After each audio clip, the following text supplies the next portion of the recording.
నమస్తే. Welcome to political bridge. Ambati Rambabu గారు చేసిన తప్పుడు వ్యాఖ్యలకి పోలీసులు అతన్ని అరెస్ట్ చేశారు.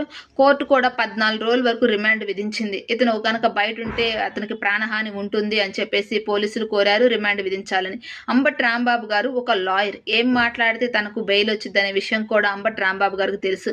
కోర్టులో సింపతి పొందడానికో మరి బెయిల్ రావడానికో తెలియదు కానీ నన్ను ఇబ్బంది పెట్టారు అన్నారు కానీ నన్ను కొట్టారు అని చెప్పలేదు. కానీ బయట వైసీపీ వాళ్ళు మాత్రం అంబటి రాంబాబు గారి మీద పోలీసులు 3rd డిగ్రీ ప్రయోగించారు. శారీరకంగా మానసికంగా ఇబ్బంది పెడుతున్నారు. కాపు నేత మీద దాడి జరుగుతుంది అని చెప్పేసి కుల రాజకీయాలు చేయడానికి ప్రయత్నిస్తున్నారు. ఇది వైసీపీ నీచ రాజకీయానికి పరాకాష్ఠనే చెప్పుకోవాలి. కులం ఏమైనా చెప్పిందా అంబటి రాంబాబు గారిని అలా దూషించు? ఆ కులం ఏమైనా చెప్పిందా? అంబటి రాంబాబు గారు మీరు చంద్రబాబు నాయుడు గారి మీద అలాంటి దారుణమైన వ్యాఖ్యలు చేయండి అని చెప్పేసి ఎందుకు కుల రాజకీయాలు చేయడం? వ్యక్తిగా అతను తప్పు చేశారు, తప్పుడు వ్యాఖ్యలు మాట్లాడారు.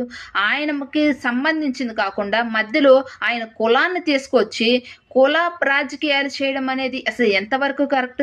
ఇది వైసీపీ నీచ రాజకీయానికి పరాకాష్ఠనే అనుకోవాలి. ఇప్పుడు జోగి రమేష్ గారు అధికారంలో ఉన్నప్పుడు కులం ఏమన్నా కూడు పెడుతుందా అని ఈయన మాట్లాడారు. మరి ఇప్పుడేమో ఈయన చేసిన తప్పుడు వ్యాఖ్యలకి ఏదైనా యాక్షన్ తీసుకుంటే మాత్రం గౌడ కులాన్ని ఇబ్బంది పెడుతుంది ప్రభుత్వము, బీసీలను ఎదగనివ్వరా మమ్మల్ని అనగదొక్కుతారా, ఎందుకు బీసీలు అంటే మీకు ఎంత కోపమో అని చెప్పేసి మధ్యలో కులాన్ని తీసుకొస్తున్నారు. ఈయన గారి కులం ఏమన్నా చెప్పిందా? చంద్రబాబు నాయుడు గారిని, లోకేష్ గారిని ఇట్లా నీచంగా మాట్లాడు అని చెప్పేసి ఏమన్నా కులం ఏమన్నా చెప్పిందా? ఎందుకు మధ్యలో కులాన్ని తీసుకొస్తారు? వ్యక్తిగా ఈయన తప్పు చేశారు కదా, తప్పుడు వ్యాఖ్యలు చేశారు. దానికి మీద యాక్షన్ తీసుకుంటుంటే మధ్యలో కులాన్ని తీసుకొచ్చి సింపతి పొందాలని చెప్పేసి కుల రాజకీయాలు చేయడం ఎంతవరకు కరెక్ట్? ఏ రాజకీయ నాయకుడైనా సరే తప్పు చేస్తే పనిష్మెంట్ ఇవ్వాలి.